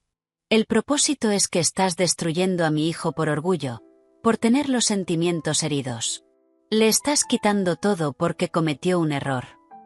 No cometió un error, la interrumpí. Tuvo una aventura durante meses. Gastó nuestro dinero en hoteles y joyas para otra mujer. Me dijo que le daba asco, que no soportaba mirarme. Eso no son errores. Son decisiones. Porque te dejaste ir. Porque dejaste de ser la mujer con la que se casó. Su voz había subido ya casi hasta el grito. Aparté el teléfono de la oreja un momento, respiré hondo y me lo volví a llevar. Ellen, voy a enviarte algo. Después de verlo, puedes llamarme para pedirme disculpas o no volver a llamarme nunca más. Las dos opciones me parecen bien. Tú, arrogante. Colgué. Después abrí el móvil y le envié todo. Las capturas de los mensajes de Joseph a Vanessa, los extractos de tarjeta con hoteles y restaurantes, el recibo de las joyas, los datos de ubicación, cada una de las pruebas que había reunido. Ella no volvió a llamar, pero Joseph sí lo hizo 2 horas después. Mis padres me han dicho que firme los papeles, dijo cuando contesté. Sonaba derrotado. Vacío. Han sido listos. Mi madre está disgustada. No me importa. Solo intentaba ayudar llamándome fría y egoísta. Diciendo que destruí nuestro matrimonio por dejarme ir. Sí, eso ayuda muchísimo. Se quedó callado un momento. Me ha mandado lo que le enviaste. Los mensajes. Todo. Bien. Entonces ahora ya conoce la verdad. Dice que tengo que firmar y seguir adelante. Que pelear esto solo va a empeorarlo. Tu madre tiene razón. Otra pausa. Nunca quise que terminara así. Entonces no deberías haberme engañado. Colgué antes de que pudiera responder.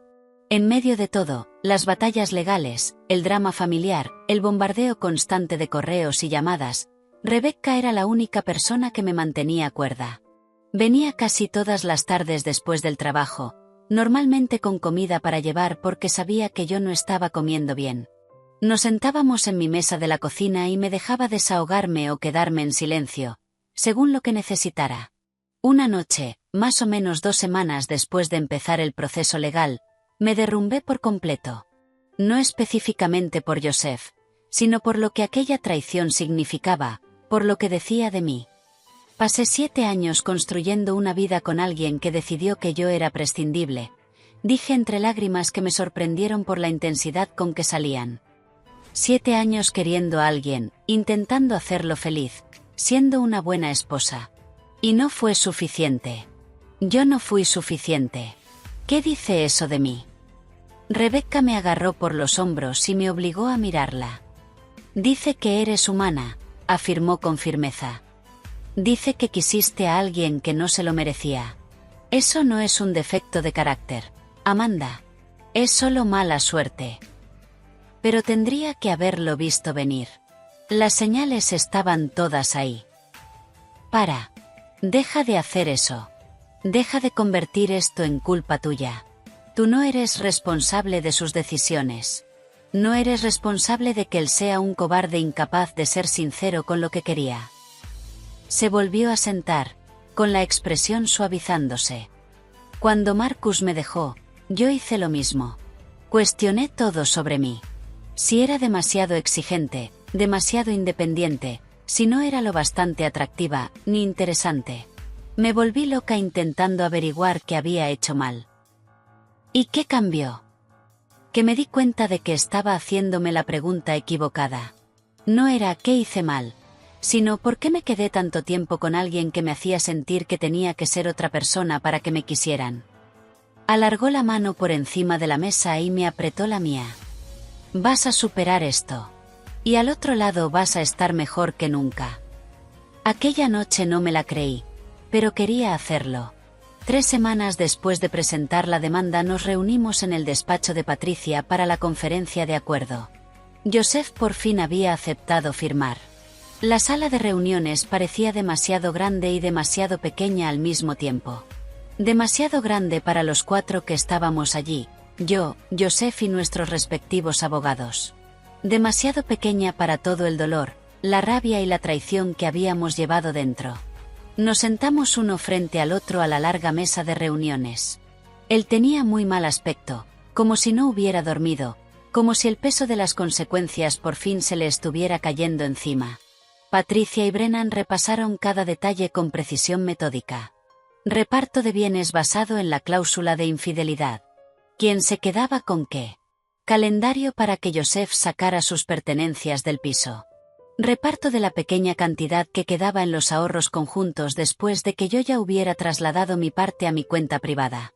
Joseph no dejaba de mirarme como si esperara algo de mí, que me derrumbara, que cambiara de idea, que dijera que todo aquello era un error y que podíamos empezar de nuevo. Yo mantuve el rostro neutro, firmé donde Patricia me indicaba. No le dirigí ni una sola palabra directamente. Cuando terminó todo, cuando todos los papeles estuvieron firmados, testificados y presentados, nos levantamos.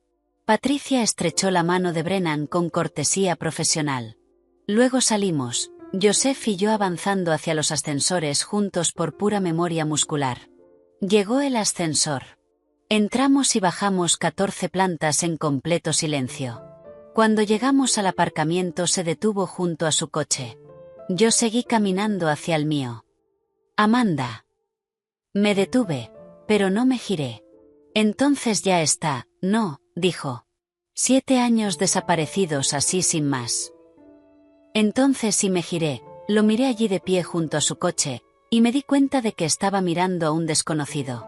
Alguien con la cara de Joseph, pero que no era el hombre con el que me había casado. Fuiste tú quien los tiró, dije. Yo solo estoy limpiando el desastre. Abrió la boca como si fuera a discutir.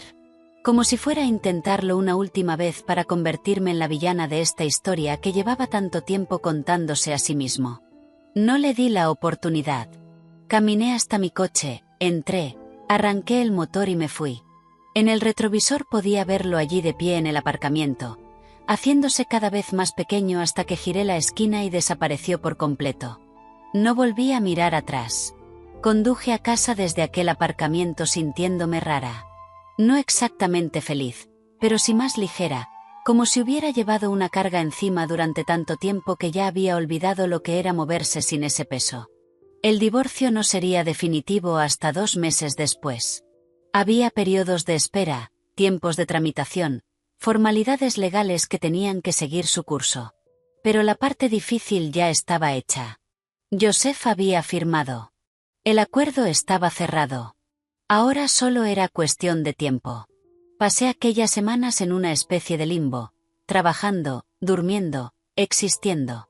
Rebecca me escribía cada pocos días, pero yo le decía que estaba bien, y en gran parte lo estaba, solo que entumecida, de una forma que resultaba más segura que sentir cualquier otra cosa. Entonces me llegó un mensaje de Marcus, un compañero de Joseph, el que siempre había sido más amable conmigo en los eventos de empresa que la mayoría de sus colegas. Habíamos intercambiado números una vez cuando necesité localizar a Joseph durante un viaje de trabajo y su móvil se había quedado sin batería. Hola, Amanda. Espero que esto no sea raro, pero pensé que debería saberlo. Vanessa ha dejado a Joseph. Pasó hace más o menos una semana. Él no lo está llevando bien. Me quedé mirando el mensaje un buen rato antes de responder.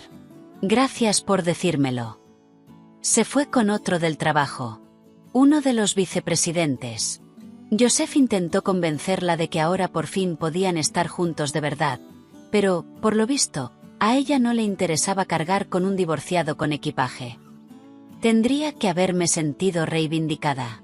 Tendría que haber sentido cierta satisfacción al saber que la mujer por la que Joseph había destruido nuestro matrimonio lo había apartado de un empujón en cuanto por fin quedó libre. En lugar de eso, solo me sentí cansada. Tuvo una crisis en el trabajo la semana pasada, continuó Marcus. Se echó a llorar durante una presentación con un cliente. Tuvo que cogerse una baja personal. Solo pensé que querría saberlo. Una parte de mí, una parte pequeña y mezquina de la que no me siento especialmente orgullosa, sí se sintió reivindicada. Joseph había tirado 7 años por alguien que ni siquiera lo quería una vez estuvo libre. La justicia poética era evidente. Pero una parte mayor, y eso me sorprendió, sentía algo parecido a la lástima. No lo suficiente como para cambiar nada, ni para escribirle, ni para ofrecerle consuelo, solo el reconocimiento tenue de que había destrozado su propia vida persiguiendo algo que nunca fue real. Le di las gracias a Marcus y guardé el teléfono. Lo que estuviera pasando Joseph ahora ya no era problema mío. Me volqué en el trabajo con una intensidad que no sentía desde hacía años. Acepté 3 clientes nuevos en el espacio de 2 semanas. Empecé un proyecto personal que llevaba posponiendo una eternidad, una serie de ilustraciones sobre la resiliencia, sobre reconstruirse después de que todo se venga abajo. Qué curioso que la traición pueda resultar tan inspiradora creativamente. Mi portfolio creció. Rediseñé mi web, actualicé mi presencia en redes sociales, empecé a recibir consultas de clientes más grandes con los que nunca había trabajado antes. Uno de ellos, una startup que buscaba renovar su marca, me encontró por recomendación y le gustó tanto mi trabajo que me ofreció un contrato de iguala, ingresos estables, dinero de verdad. Estaba ganando más que nunca. Probablemente porque ya no gastaba la mitad de mi energía mental intentando salvar un matrimonio moribundo. El piso se volvió mío de formas en que nunca lo había sido antes. Reorganicé los muebles, aparté el sofá de la pared donde Joseph siempre había insistido en colocarlo. Pinté las paredes de un gris suave que él siempre había odiado. Decía que era demasiado deprimente. Compré arte nuevo en una galería local, piezas abstractas con colores intensos que me alegraban cada vez que las miraba. La segunda habitación, el antiguo despacho convertido en dormitorio de Joseph, pasó a ser mi espacio de trabajo.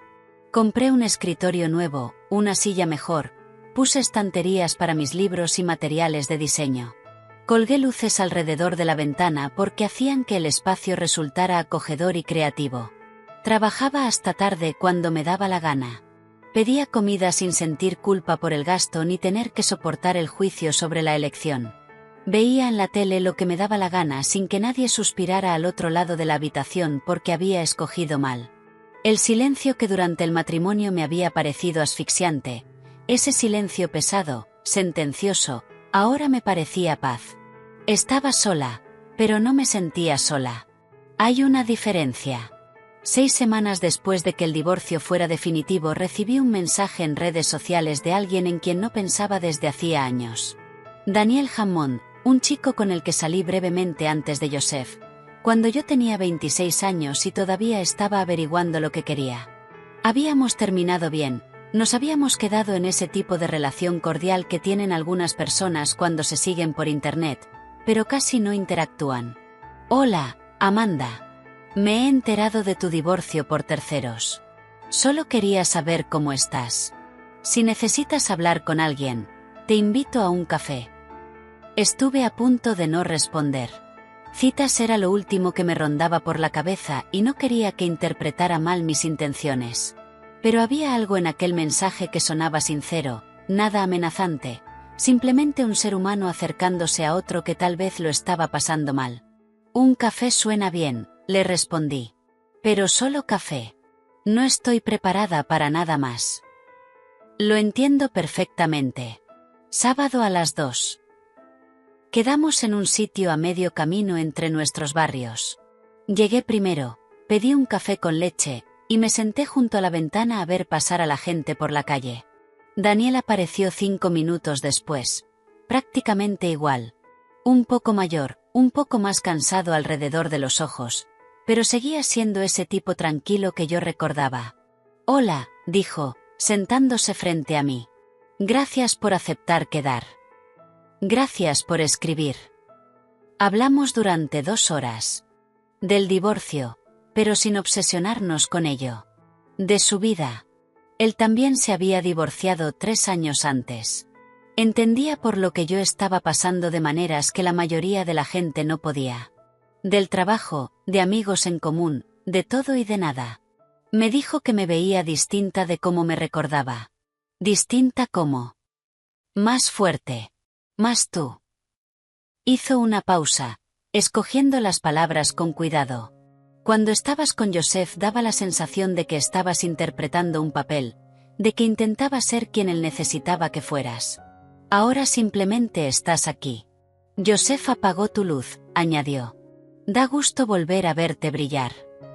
No supe qué contestar a eso, así que solo asentí. Hablamos también de su propio matrimonio fallido. Su exmujer lo había dejado por alguien que había conocido en el trabajo. Irónicamente, muy parecido a mi historia. Había pasado un año enfadado, otro deprimido, y solo ahora empezaba a sentir que volvía a ser el mismo. Todo el mundo arrastra daños, dijo. Todo el mundo tiene capítulos que preferiría olvidar. El truco está en no dejar que esos capítulos definan toda tu historia. Pensé mucho en eso después de que nos despidiéramos. En si iba a dejar que la traición de Joseph fuera la última palabra sobre quién era yo, o si iba a escribir capítulos nuevos que importaran más. Me inclinaba por lo segundo, pero Joseph aún no había terminado de intentar reescribir el final. Empezó a volver a mandarme mensajes aproximadamente un mes después de que el divorcio fuera definitivo. Mensajes que empezaron sonando arrepentidos y fueron volviéndose cada vez más desesperados. Te echo de menos. Cometí un error terrible. ¿Podemos hablar, por favor? No respondí a ninguno. Después empezó a aparecer en sitios. Fuera de mi edificio una mañana cuando salía a por café. En la cafetería a la que iba siempre. Sentado en una mesa del rincón como si hubiera estado esperándome. Amanda, por favor. Solo 5 minutos. No. Necesito explicarte. No hay nada que explicar. Hemos terminado. Sigue con tu vida. Una tarde apareció en casa de Rebecca, llamó a su puerta preguntando por mí. Ella me llamó enseguida. Tu ex está aquí. ¿Quieres que llame a la policía o simplemente le diga que se vaya? Dile que se vaya. Si no se va, llama a la policía. Debió de resultar convincente, porque se fue. Pero el patrón continuó. Encuentros supuestamente casuales que dejaron de parecer casuales después de la tercera o cuarta vez. Él apareciendo en lugares donde no tenía ningún motivo para estar, lugares a los que yo iba con frecuencia. Llamé a Patricia. Necesito una orden de alejamiento. ¿Te ha amenazado? No. Pero no me deja en paz. Está apareciendo en todas partes. Necesito protección legal. Presenta una denuncia. Documenta cada incidente con fecha y hora. Entonces solicitaremos una orden de alejamiento temporal. Y eso hice. Anoté cada mensaje, cada vez que apareció, cada intento de ponerse en contacto conmigo después de que yo hubiera dejado claro que no quería ninguna comunicación. La vista fue rápida. El juez revisó las pruebas y le preguntó a Joseph si discutía algo de aquello. No lo hizo. Solo intentó explicarse, decir que estaba tratando de pedirme perdón, que merecía una oportunidad para arreglar las cosas. Al juez no le impresionó. Señor Parker, su exmujer ha dejado claro que no quiere contacto con usted. Tiene que respetarlo. Concedo una orden de alejamiento temporal. Deberá mantenerse al menos a 100 yardas de la señorita Parker, de su domicilio y de su lugar de trabajo. Queda prohibido cualquier tipo de contacto. Ni llamadas, ni mensajes, ni correos electrónicos, ni comunicación a través de terceros. Cualquier incumplimiento tendrá consecuencias legales inmediatas. ¿Lo ha entendido? La cara de Joseph se descompuso. Sí, señoría. Salí de aquel juzgado sintiendo algo que no había sentido en meses. Alivio. Rebecca me preguntó esa noche si me sentía culpable por ello, por haber conseguido una orden judicial para mantener a mi exmarido alejado de mí. No, dije. Y lo decía de verdad. Había pasado 7 años adaptándome a las necesidades de Joseph. Justificando su comportamiento, haciéndome más pequeña para que él pudiera sentirse más grande, pidiendo perdón por cosas que no eran culpa mía, dejando que me hiciera sentir que el problema era yo. Ya había terminado de encogerme por hombres que no saben soportar a una mujer en toda su dimensión. La orden de alejamiento funcionó. Joseph dejó de intentar contactarme, dejó de aparecer en sitios, y poco a poco, día a día, empecé a sentirme yo otra vez. No la persona que había sido antes de Joseph, sino alguien nuevo, alguien más fuerte, alguien que había sobrevivido a una traición y había salido al otro lado sabiendo exactamente lo que no iba a volver a aceptar nunca más. La orden de alejamiento creó espacio. Espacio de verdad, no el tipo tóxico que Joseph y yo habíamos desarrollado durante el matrimonio. El tipo de espacio en el que podía respirar sin preguntarme cuándo iba a volver a aparecer. En el que podía vivir mis días sin estar mirando constantemente por encima del hombro. Pero el espacio, por sí solo, no cura las heridas. Solo les da margen para existir sin empeorar. 4 meses después de que el divorcio fuera definitivo, Rebecca apareció en mi piso con café y una expresión decidida que reconocí de inmediato. «Vas a ir a terapia», anunció, dejando el café delante de mí.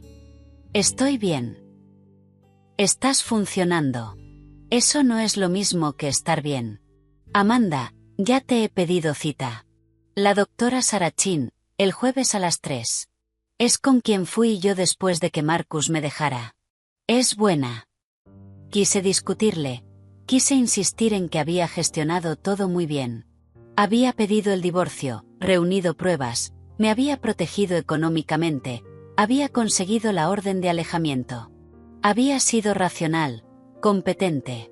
Pero Rebecca me conocía demasiado bien. Ser racional no significa estar curada, dijo en voz baja. Y tú mereces curarte, no solo sobrevivir. Así que el jueves a las 3 me encontré en la consulta de la doctora Chin. Sillones cómodos, luz suave, una caja de pañuelos sobre la mesita auxiliar que parecía un desafío. La doctora Chin rondaba los 50, tenía ojos amables y una expresión que sugería que ya lo había oído todo y que nada de lo que yo dijera iba a escandalizarla. «¿Cómo estás?», me preguntó después de las formalidades iniciales. «Bien», respondí automáticamente. Ella solo me miró.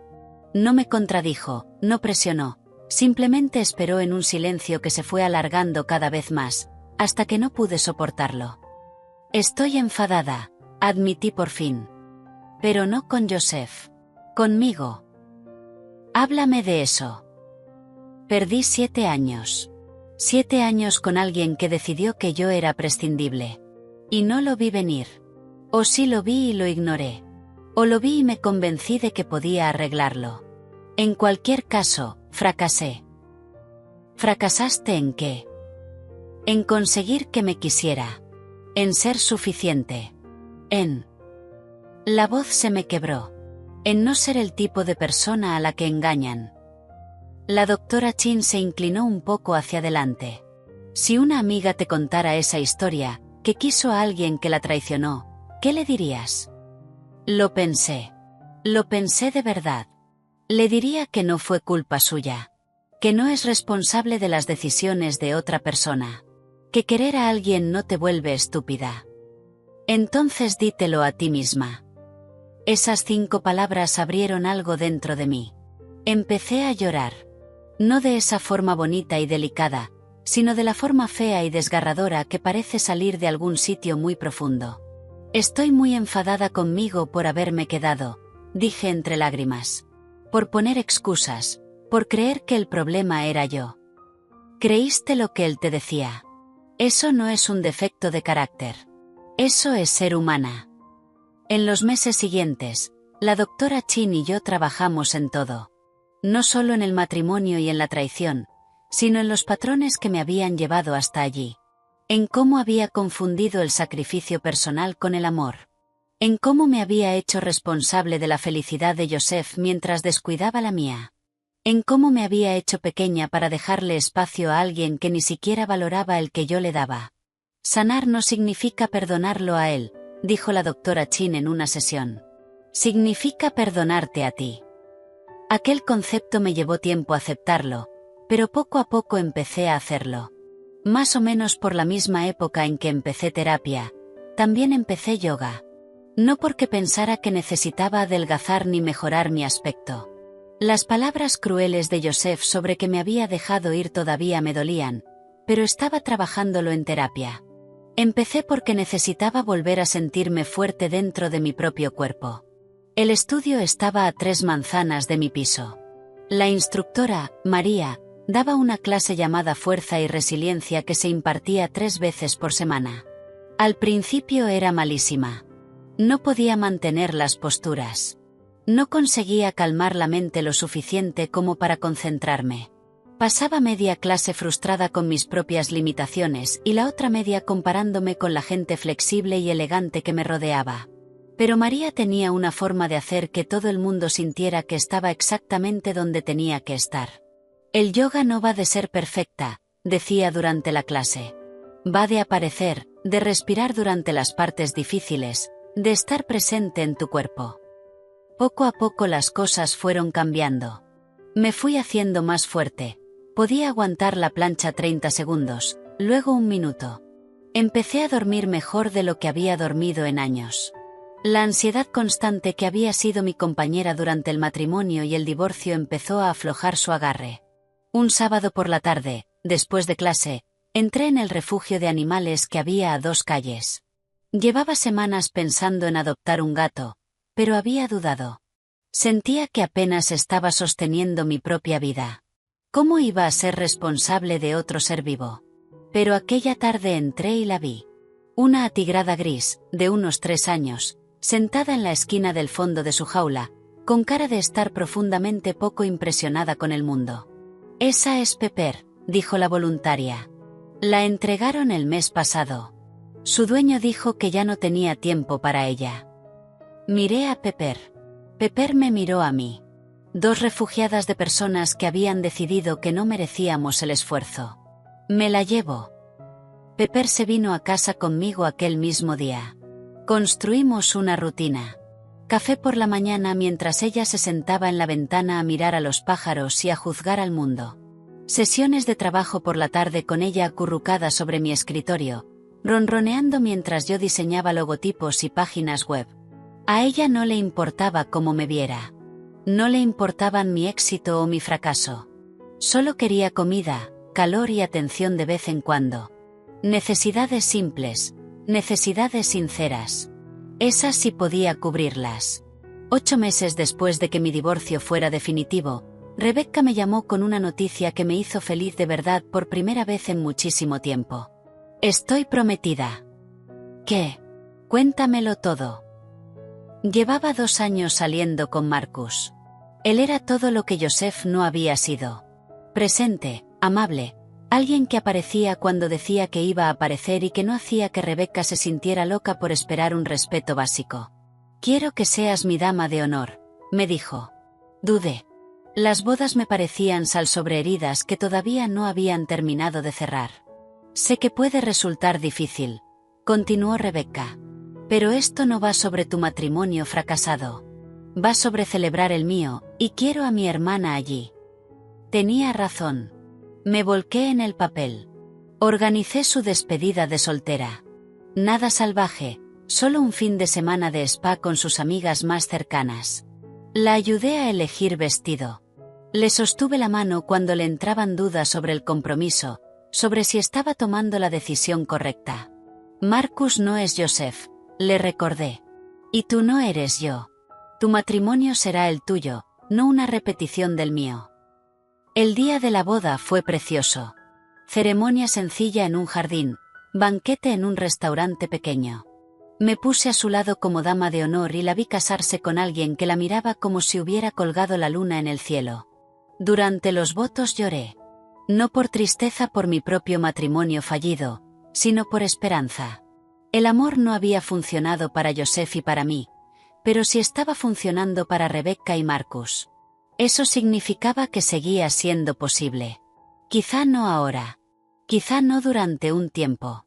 Pero posible. 1 año después del divorcio, ya no soy la misma persona que estaba de pie en aquella cocina escuchando a su marido decir que no soportaba mirarla. Soy alguien distinta, alguien mejor. Mi negocio de diseño ha crecido mucho más de lo que habría imaginado durante mi matrimonio. He contratado a una asistente a tiempo parcial, Emma, una recién graduada en diseño que me recuerda a mí a esa edad. Estoy guiando a 3 diseñadoras jóvenes a través de un programa del centro de arte local. Me mudé a un piso de una habitación en un barrio mejor, más pequeño que el lugar que compartía con Joseph, pero completamente mío. Las paredes están cubiertas con mi propia obra, piezas que he creado durante el último año. Los muebles son exactamente los que yo quiero. Sin compromisos, sin negociación, sin adaptarme a las preferencias de otra persona. A veces la gente pregunta qué pasó con mi matrimonio. Lo dejo simple. Nos distanciamos. Las personas que importan conocen toda la verdad. Las que no, no tienen derecho a explicaciones. He tenido unas cuantas citas. Daniel y yo quedamos para tomar café algunas veces más antes de aceptar, de mutuo acuerdo, que estábamos mejor como amigos. Hubo alguien de la clase de yoga que me invitó a salir. Fuimos a cenar 2 veces antes de que me diera cuenta de que no estaba preparada para nada serio. Lo entendió. Sobre todo, estoy aprendiendo a ser feliz sola, a encontrar plenitud dentro de mí, en vez de buscarla en otra persona. A construir una vida que sea mía, en mis propios términos, sin necesitar la validación de nadie más para sentir que es real. Joseph destruyó nuestro matrimonio, pero no me destruyó a mí. Si acaso, accidentalmente me dio una libertad que no sabía que necesitaba. Libertad de dejar de intentar ser suficiente para alguien que nunca iba a verme como suficiente. Libertad de dejar de hacerme pequeña para dejar espacio al ego de otra persona. Libertad de ser simplemente yo misma, por completo y sin pedir perdón. Ahora tengo 35 años, estoy soltera, soy más fuerte que nunca, y estoy construyendo una vida enteramente en mis propios términos. Y, sinceramente, nunca he sido más feliz. Algunas mañanas me despierto en mi piso, mi espacio, mis reglas, mi paz, y siento una gratitud auténtica. No gratitud por la traición ni por el dolor, sino por lo que vino después, por en quien me convertí cuando dejé de intentar salvar a alguien que no quería ser salvado y empecé a salvarme a mí misma. Joseph tomó su decisión cuando decidió que yo era prescindible. Yo tomé la mía cuando decidí que no lo era. Y al final me fui con algo que él nunca va a tener. La certeza de que puedo sobrevivir a lo peor que alguien me haga y salir más fuerte al otro lado.